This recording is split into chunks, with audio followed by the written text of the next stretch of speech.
మిథున రాశి వారి ఫలితాలను పరిశీలిద్దాం. ఇక్కడ మెయిన్‌గా మీ ఆలోచన గాని, లేకపోతే మీ యొక్క ఈ వారం అంతా మీరు ఏ విధంగా ఉంటారు అని గనక మనం చూస్తే, ఎక్కువగా మీరు కోర్టు కేసుల గురించి, మీ ఆర్థికపరమైన విషయాల గురించి, మీ ఆరోగ్యం గురించి, మీ శత్రువుల గురించి, లేకపోతే మీ ఉద్యోగం గురించి, ఇలాంటి వాటి గురించే మీరు ఎక్కువగా ఆలోచన చేస్తూ ఉంటారు. ముఖ్యంగా ఎవరికైతే లోన్స్ ఉన్నాయో, రుణాలున్నాయో, ఈ రుణ బాధలు, రుణ ఒత్తిళ్ళు మీ మీద అధికంగా ఉండబోతున్నాయండి. కాబట్టి ఏంటంటే కొంచెం ఇలాంటి విషయాలలో తప్పనిసరిగా మీరు జాగ్రత్త తీసుకోవాల్సి ఉంటుంది. అలాగే ఈ వారంలో గనక మీరేవైనా అప్పులు చేయాలనుకుంటున్నా, రుణాలు తీసుకోవాలనుకుంటున్నా, అది కూడా మీకు కొంత బానే ఉంటుంది. కానీ ఏంటంటే ఇవన్నీ కూడా మళ్ళీ తీర్చే ప్రయత్నం ఎక్కువగా చేస్తూ ఉంటారనమాట. అందుకని ఏంటంటే కొంచెం రుణాలు తీసుకోవాలి అనుకుంటున్న వారు ఎవరైతే ఉంటారో, వారు మాత్రం కొంచెం జాగ్రత్తగా ఆచితూచి తీసుకునేందుకు ప్రయత్నం చేయండి. ఎంత అవసరమో అంత తీసుకోండి. అదే మిగతా పరంగా అంటే మేము రుణాలు తీర్చాలి అనుకుంటున్నాము అనేవారు ఎవరైతే ఉంటారో, వారికి మాత్రం కొంచెం ఇక్కడ ఇబ్బంది అనేది కనపడుతుంది. అంటే వారు ఈ వారంలో వాళ్ళ రుణాలు తీర్చే అవకాశాలు తక్కువగా ఉన్నాయి అని మనం చెప్పుకుంటున్నాం. కాబట్టి ఈ విషయం ఒకటి. ఇంకొకటి ఏంటంటే ఆర్థిక పరమైన విషయాల మీద కూడా ఇంట్రెస్ట్ అనేది చూపిస్తూ ఉంటారు. అయితే ఆర్థిక పరమైన విషయాలలో కొంత మెరుగుగా కూడా ఉంటుందన్నమాట.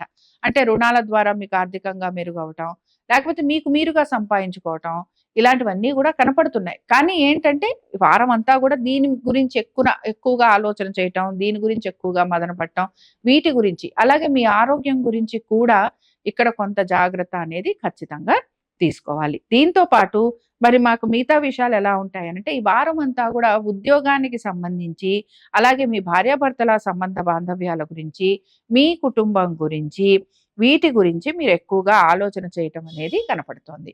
ఇక్కడ భార్యాభర్తల సంబంధ బాంధవ్యాల గురించి గనక మనం మాట్లాడుకుంటే, కొంతవరకు మీరు కలిసే ఉంటారు. ఇబ్బందులంటూ ఏమీ ఉండకపోయినా, చిన్న చిన్న తగువులనమాట. లేకపోతే మీ భార్య గాని, భర్త గాని ఉద్యోగం చేస్తున్నారనుకోండి, వారికి ఉద్యోగాల్లో కొంచెం విశ్రాంతి లేకపోవటం, లేకపోతే వాళ్ళకి హెక్టిక్‌గా ఉండటం, లేకపోతే వారికి ఏదైనా అడిషనల్ ప్రెషర్ వారి మీద ఉండటం.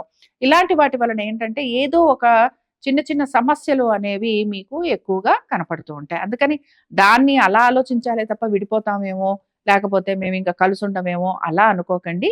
ఇదేంటంటే మనం వార ఫలితాలు గదా చెప్పుకుంటున్నాం. కాబట్టి వార ఫలితాలలో ఎలా ఉంటుంటుందంటే, ఓకే. భార్యాభర్తలకి కొంచెం చిన్న చిన్న ఇబ్బందులనేవి గోచరిస్తున్నాయి. కాబట్టి ఏంటంటే వీళ్ళకి ఇబ్బందులుంటాయి అని మనం చెప్పుకుంటున్నాం గనక వీరు కొంత జాగ్రత్తగా ఉంటే సరిపోతుంది.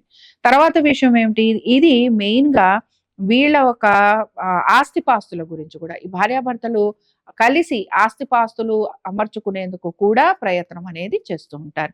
ఏదైనా సరే కొంచెం ఏదైనా అమర్చుకుందాం, ఏదైనా కొనుక్కుందాం, ఏదైనా ల్యాండ్ మీద ఇన్వెస్ట్‌మెంట్ చేద్దాం, ఇలాంటి ఆలోచనలు కూడా మీరు చేస్తూ ఉంటారు. అలాగే కొంత రుణాలు తీసుకునే అవకాశం ఇందాకే ఉందని చెప్పుకున్నాం గనక, అది కొంతవరకు మీకు ఉపయోగకరంగా ఉంటుంది అని కూడా మనం చెప్పుకోవచ్చు. దీంతో పాటు ఏంటంటే, కొన్ని పనులు మీకు ఆలస్యంగా పూర్తవుతూ ఉంటాయి. అలాగే ఇందాక నేను చెప్పినట్టు దీని ఎఫెక్ట్ అనేది మీ భార్యాభర్తల మీద కూడా కొంత చూపిస్తూ ఉంటుంది. ఇంకో విషయం ఏమిటి అనంటే, మీ కుటుంబానికి సంబంధించి కొంత నిరాశగా ఉంటారు. లేదా కుటుంబ సభ్యులతోటి ఎక్కువ సమయం గడపలేకపోవటం, లేకపోతే కుటుంబ సభ్యులతోటి ఉన్నా కూడా మీరు మీ పనులు పూర్తి చేసుకుంటూ ఉండటం, లేకపోతే వారితోటి ఏదైనా చిన్న చిన్న సమస్యలు రావటం, వాదోపవాదాలు ఉండటం, అందరం కలిసుందాము అని అనుకునే సమికి ఎవరో ఒకళ్ళు ఉండటం, ఒకళ్ళు ఉండకపోవటం, ఇలాంటివి ఎక్కువగా ఉంటూ ఉంటాయన్నమాట. సో, ఇవన్నీ మనం చాలా ఆలోచిస్తే చాలా నెగెటివ్. ఆలోచించకపోతే ఏది నెగెటివ్ కాదు.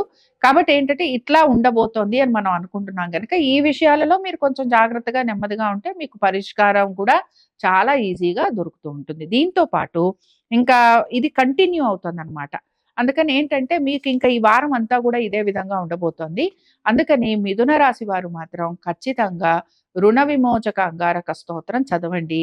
అలాగే మన మకర సంక్రమణం అంటే సూర్యుడు ఎప్పుడైతే మకర రాశిలోకి వెళ్తున్నాడో, మధ్యాహ్నం పూట వెళ్తాడు, మారబోతున్నాడు ధనుర్రాశి నుంచి మకర రాశిలోకి. కాబట్టి ఆ సమయంలో మీరు కందులు, దీంతో పాటు నువ్వులు దానం ఇవ్వండి. అద్భుతమైన ఫలితాలను చూస్తారు. ముఖ్యంగా ఆరోగ్యపరమైన ఇబ్బందులు తొలగిపోవటం, అనుకున్న పనులు ఏవైతే నెరవేరట్లేదో అవి అయ్యేందుకు మీకు కొంత సులభంగా ముందుకు వెళ్ళటం. అలాగే ఎప్పటినుంచో పోస్ట్‌పోన్ అయిన పనులు కూడా ముందుకు వెళ్ళేందుకు అవకాశం ఉంటుంది దానాలు ఇవ్వటం వలన. అలాగే మీరు ఇందాక నేను చెప్పినట్టు రుణ విమోచక అంగారక స్తోత్రం చదవటం వలన రుణాలు తీర్చుకునేందుకు కూడా మీకు అవకాశాలనేవి కనపడుతూ ఉంటాయి. ఇవి